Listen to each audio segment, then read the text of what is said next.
మనం చాలా మంది గొప్ప గొప్ప వ్యక్తుల పేర్లు విన్నాం. చెగువేరా, మన భగత్ సింగ్, అల్లూరి సీతారామరాజు గారు. కానీ మనం చూడలేదు. మనం ప్రత్యక్షంగా లైవ్గా చూస్తున్న ఒక భగత్ సింగ్, ఒక చెగువేరా, ఒక అల్లూరి సీతారామరాజు, పవన్ కళ్యాణ్.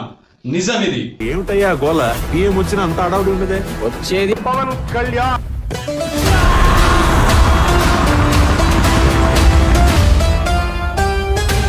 తొడగొట్టే చెప్తున్నాను, ఎవరు నాకు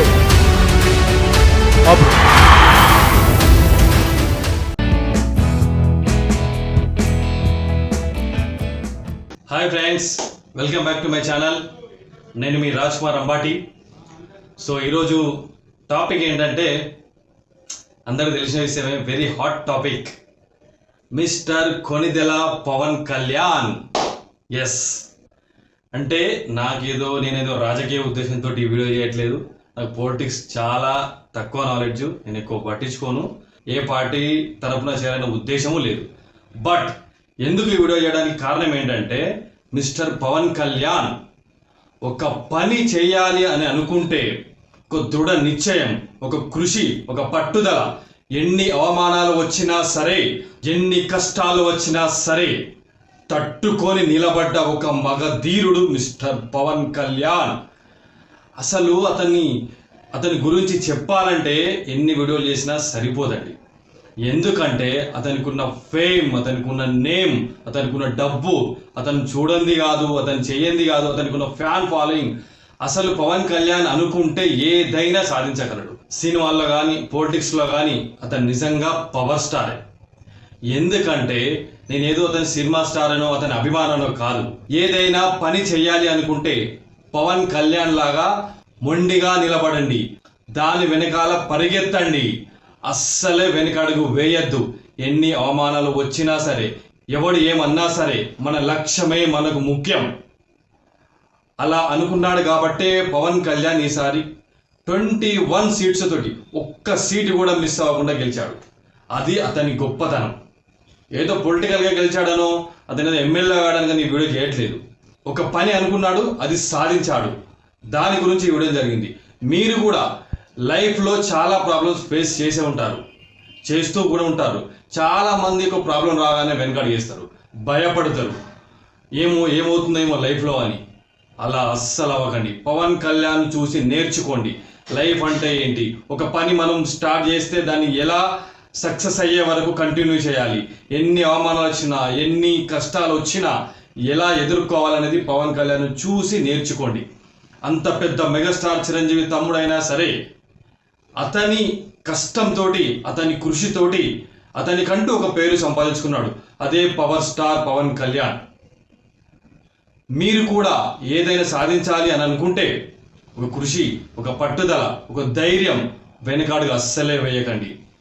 ఖచ్చితంగా ప్రాబ్లమ్స్ వస్తాయి. ఆ ప్రాబ్లమ్స్ ఎలా సాల్వ్ చేయాలనేది ఒక ఆలోచన ఉండాలి, ఓపిక, ఒక సహనం ఉండాలి. ఎన్నిసార్లు పవన్ కళ్యాణ్ అవమానించారు, ఎన్ని మాటలు అన్నారు. అతనితో సెల్ఫీ తీయడానికి కూడా పనికిరాని ఒక్కొక్క వ్యక్తి ఇష్టం వచ్చినట్టు మాట్లాడారు. అయినా పవన్ కళ్యాణ్ వెనక్కి తగ్గలేదు. నిజంగా ఈరోజు ఎంత పొగిడినా తక్కువ అనిపిస్తుంది నాకైతే. మనం చాలా మంది గొప్ప గొప్ప వ్యక్తుల పేర్లు విన్నాం. చెగువేరా, మన భగత్ సింగ్, అల్లూరి సీతారామరాజు గారు. కానీ మనం చూడలేదు. మనం ప్రత్యక్షంగా లైవ్గా చూస్తున్న ఒక భగత్ సింగ్, ఒక చెగువేరా, ఒక అల్లూరి సీతారామరాజు, పవన్ కళ్యాణ్. నిజం ఇది. ఎందుకంటే ఎమ్మెల్యే గెలిచాడని కాదు నేను చెప్పేది. ఇది అతను ఒక పని అనుకున్నాడు, ఒక లక్ష్యం పెట్టుకున్నాడు. ఆ లక్ష్యం పెట్టుకుని దానికంటూ కష్టపడ్డాడు, ధైర్యంగా ప్రతి ప్రాబ్లంను ఎదుర్కొన్నాడు. అది మనకు కావాలి. నువ్వు చేసే ప్రతి పనిలో అటువంటి ధైర్యం ఉండాలి. నువ్వు ఏదైనా లక్ష్యం అనుకున్నావంటే ఖచ్చితంగా దాని గురించి పోరాడాలి. పోరాడే తత్వం, పోరాటం అంటేనే పవన్ కళ్యాణ్. సో మీకంటూ ఒక లక్ష్యం ఏర్పరచుకోండి. ఆ లక్ష్యం వెనకాల పరిగెత్తండి ధైర్యంగా. ఏ ప్రాబ్లం వచ్చినా భయపడకుండా, వెనకడుగు వేయకుండా పరిగెత్తండి ఆ లక్ష్యం మీదుగా. ఖచ్చితంగా మీరు ఆ లక్ష్యాన్ని నెరవేరుస్తారు, సక్సెస్ అవుతారు మీరు కూడా లైఫ్లో. సో పవన్ కళ్యాణ్ గెలవడానికి అతని కృషి, అతని పట్టుదల, అతని ఓపిక, అతని సహనం అతనికి చాలా సహాయపడ్డాయి. అలాగే ఓడిపోయిన వాళ్ళ అహంకారం కూడా ఎప్పుడైనా మనకు ఒక హోదా వచ్చిందని, డబ్బులు వచ్చాయని అహంకారం చూపద్దు, ఈగోకు పోవద్దు, ఇష్టం వచ్చినట్టు మాట్లాడద్దు. మన నోరును ఎంత అదుపులో పెట్టుకుంటే మనం అంత ఎత్తుకు ఎదుగుతాం. గుర్తు పెట్టుకోండి. లక్ష్యం చేరిన వెంటనే అయిపోయింది, నేను చేరుకున్నా, నేను అలా చేస్తా ఇలా చేస్తా అని పొగరు అస్సలు ఉండకూడదు. ఎంత ఎత్తుకు ఎదిగితే అంత ఒదిగి ఉండాలనేది చాలామంది పెద్దలు చెప్పారు, మనం విన్నాం. దాన్నే ఫాలో అవ్వండి. మీరు చూసే ఉంటారు టీవీలలో, ఛానల్స్లలో ఎంతమంది ఏ రకంగా పవన్ కళ్యాణ్ అవమానించారు. పదవి ఉందని, డబ్బు ఉందని ఇష్టం వచ్చినట్టు వాగితే పైన దేవుడు ఉంటాడు. ఎవరు ఏదనుకున్నా దేవుడు మాత్రం ఖచ్చితంగా మనల్ని చూస్తూనే ఉంటాడు. నువ్వు చేసిన ప్రతి తప్పుకు నువ్వు లెక్క కట్టాల్సిందే. సో నేను ఏదో వేరే పార్టీ గురించో, జగన్ గారి గురించో నేను ఇక్కడ మాట్లాడట్లేదు. సిచ్యువేషన్ తీసుకొని మాట్లాడుతున్నాను. నేను ఇష్టం వచ్చినట్టు ఎవరు పడితే వాళ్ళు పవన్ కళ్యాణ్ విమర్శించారు, దాని గురించి మాట్లాడుతున్నా. అతని క్యారెక్టర్కి సరిపోని వ్యక్తులు కూడా అతన్ని విమర్శించారు, అతన్ని వాడుకున్న వ్యక్తులు కూడా అతన్ని విమర్శించారు. అయినా వెనక్కి తగ్గలేదు, పోరాటం కొనసాగిస్తూనే ఉన్నాడు. సొంత అన్న మెగాస్టార్ చిరంజీవి గారు ఎంత గొప్ప వ్యక్తి మనకు అందరికీ తెలిసిందే. కానీ పొలిటిక్స్ ఎందుకులే, మనకు ఈ తలనొప్పి ఎందుకు, మనం సెన్సిటివ్ కొంచెం అని పాలిటిక్స్లో వెనక్కి తగ్గాడు చిరంజీవి గారు. మళ్ళీ సినిమాలు చేసుకుంటున్నాడు. బట్ పవన్ కళ్యాణ్ మాత్రం తగ్గలేదు. నేను తగ్గనన్నయ్య, నేను ప్రజలకు సేవ చేయాలి, నా లక్ష్యం ఇదే, ఏమైనా సరే నేను మాత్రం ఖచ్చితంగా ప్రజలకు సేవ చేయాల్సిందే, నా లక్ష్యం చేరుకోవాల్సిందే. మన అభిమానులు చాలా మనల్ని ఒక గొప్ప స్థితిలో తీసుకొచ్చారు.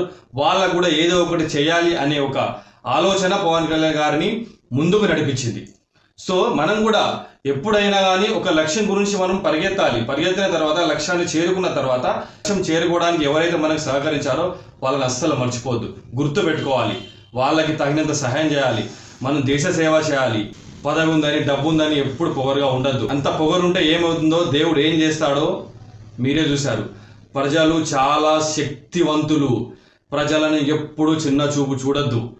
వాళ్ళు ఒక పెద్ద వెపన్, పవర్ఫుల్ వెపన్ అంటేనే ప్రజలు. వాళ్ళు ఏమైనా చేయగలుగుతారు. సో ప్రజలతో ఎప్పుడు పెట్టుకోవద్దు. ప్రజలను ఎప్పుడు మీకు వీలైతే సేవ చేయండి, లేదంటే మానుకోండి. అంతేగాని ప్రజలను విమర్శించద్దు, ప్రజలతో పెట్టుకోవద్దు. ఎందుకంటే ప్రజలే ప్రపంచం. ప్రజలు లేని ఏం ప్రపంచం వస్తుంది? గవర్నమెంట్ ప్రభుత్వం అంటే ఏంటి? ప్రజలే ప్రభుత్వం. అదేమన్నా మీ నుంచి దేవుడా ప్రభుత్వం ఇష్టం వచ్చినట్టు చేసుకోవడానికి? ఏదైనా ప్రజలే. ప్రజల సహకారంతోనే ఏదైనా చేయాలి, ప్రజల కోసమే చేయాలి. పాలిటిక్స్ అంటే అందరూ, రాజకీయం అంటే అసలు డబ్బులు సంపాదించుకోవడం బెటర్, కానీ కాదు. రాజకీయం అంటే ప్రజాసేవ. సేవ చేయాలి నువ్వు, ప్రజలకు సేవ చేయడానికి వచ్చినావు నువ్వు. అంతేగాని ఇష్టమైన పొగరుతో నీకు ఏదో పదం ఉందని, పవర్స్ ఉన్నాయని ఇష్టం వచ్చినట్టు చేయొద్దు. అది ఓన్లీ ఆ పవర్స్ ప్రజలకు సేవ చేయడానికి మాత్రమే ఉపయోగించాలి. పవన్ కళ్యాణ్ గారికి కూడా మీకు చెప్పేటంత పెద్ద వ్యక్తిని కాదు, కానీ ఒక సాధారణ పౌరునిగా మీరు గెలిచారు, చాలా సంతోషం. సో మీరు ప్రజలకి చాలా సేవ చేస్తారు, మంచి ఆంధ్రప్రదేశ్ను మంచి అభివృద్ధి పథకంలో నడిపిస్తారని కోరుకుంటున్నాను. అందరి పొలిటీషియన్లా కాకుండా మీరు ఒక కొత్త భిన్నంగా మీరు ఉండాలని, దేశంలో మీ రాష్ట్రాన్ని చూసి ఇన్స్పైర్ అవ్వాలి. వేరే రాష్ట్రాలు కూడా దేశాన్ని కూడా మంచి పేరు తీసుకురావాలి. మోడీ గారితో కలిసి మీరు దేశాన్ని ఎక్కడికో తీసుకెళ్తారని ఆశిస్తున్నాము. ప్లస్ ఇంకొకటి ఏంటంటే, చాలా మంది స్కీములు, పథకాలు తీసుకొస్తారు, డబ్బులు ఇస్తారు. బట్ నా ఉద్దేశం ఏంటంటే, డబ్బులు ఇవ్వడం అనేది మంచిది కాదు. ఒక చిన్న స్టోరీ చెప్తానండి దీనికి సంబంధించింది. ఒక వ్యక్తి రోజు చేపలు పట్టుకోవడానికి చెరువు దగ్గరికి వెళ్తుంటాడు. సో వెళ్ళే దారిలో ఒక అడుక్కునే వ్యక్తి రోజు వచ్చి దాన్ని అడుక్కుంటాడు అన్నట్టు. ఏది, ఎవరైతే చేపలు పట్టడానికి వెళ్తుంటాడో. సో రోజు 5 రూపాయలు 10 రూపాయలు ఎంతో కొంత అతనికి దానం చేసేవాడు ఇతను. సో ఇతనికి అనిపించింది, రోజు అడుక్కుంటుండే కదా, వీడికి డబ్బులు ఇచ్చే వాళ్ళు ఏదో ఒక పని నేర్పిస్తే ఎలా ఉంటుంది అని ఆ చేపలు పట్టుకోవడం వాడికి నేర్పిస్తాడు. ఆ డబ్బులు ఇచ్చుకుంటూ ప్లస్ ఫ్రీగా చేపలు పట్టడం నేర్పిస్తాడు వాడికి. సో వాడు ఏం చేస్తాడు, ఒక 1 వీక్ 15 డేస్ తర్వాత ఆ చేపలు పట్టుకోవడం వాడు స్టార్ట్ చేస్తాడు. చేపలు పట్టుకొని ఆ 2 చేపలు 3 చేపలు ఎన్నో పట్టుకొని అవి అమ్మేస్తుంటాడు.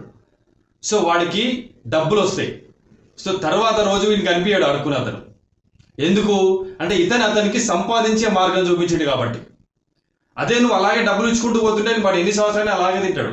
బట్ నువ్వు సంపాదించే మార్గం నేర్పిస్తే వాడు ఖచ్చితంగా మారతాడు. నువ్వెన్ని లక్షలు ఇచ్చినా, ఎన్ని వేలు ఇచ్చినా అవి ఒకరు ఇచ్చినట్టుగానే ఉంటుంది, సహాయంగానే ఉంటుంది. కష్టపడి సంపాదిస్తే ఆ అనుభూతే వేరుంటుంది. ఆ తృప్తి, నేను కష్టపడి సంపాదించిన అన్న ఒక తృప్తి చాలు అతనికి హ్యాపీగా బతకడానికి. సో ప్లీజ్ గవర్నమెంట్లో ఎవరున్నా సరే మీరు జనాలకు ఉపాధి మార్గాలు తీసుకురండి, ఉపాధి కల్పించండి, బిజినెస్ చేయడానికి లేదంటే వాళ్ళ స్కిల్స్ని బట్టి ఏదో ఒక పని చేసుకోవడానికి. సో ఈ ఉపాధి కల్పించండి ప్లీజ్. చాలా మంది బయట దేశాలకు వెళ్తుర్రు, చాలా మంది ఎక్కడికో ఇక్కడికి వలస వెళ్తుర్రు. సో మన దేశంలో ఉపాధి ఉంటే, మన దేశంలో సంపాదించుకునే పని ఉంటే వేరే దేశానికి ఎందుకు వెళ్తారు? సో ఇదొక్కటి చెప్పాలనుకున్నాను నేను. Please power star Pawan Kalyan garu ఇదొక్కటి దృష్టి పెట్టండి.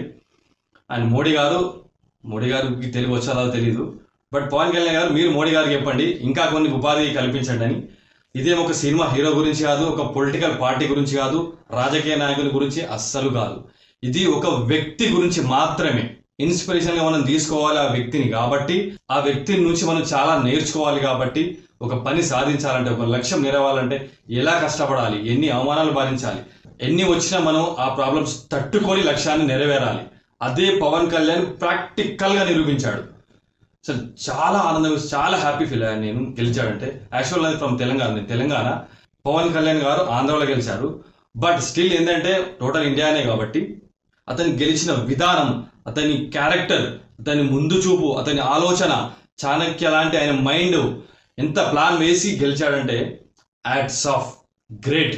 అతను లాస్ట్ టైం 2 సీట్స్, ఒక్క సీట్ కూడా గెలవలేకపోయాడు. సో అదే ఆలోచన పెట్టుకొని మైండ్ ఉపయోగించి ఎలా చేస్తే మనం పవర్లోకి వస్తాము, ఎలా చేస్తే మనం దేశ సేవ చేయొచ్చు అని ఒక ప్లాన్ వేసి టీడీపీ గారి చంద్రబాబు నాయుడు గారితో కలిసి, బీజేపీ మన మోడీ గారితో కలిసి ఈ వ్యూహం రచించి విన్ అయ్యాడు. So hats off to Pawan Kalyan garu. Thank you so much. ఇంకా మరొక వీడియోతో మళ్ళీ నెక్స్ట్ కలుద్దాం. ఏదైనా సజెషన్స్ ఉన్నా, ఈ వీడియోలో ఏదైనా మీకు ఏదైనా తప్పు అనిపించినా కానీ నాకు కామెంట్ చేయండి. నెక్స్ట్ వీడియోలో దాన్ని రిపీట్ చేయకుండా ఉంటాను. So thank you so much. జై Hind. I don't like anyone if someone touches the national integrity.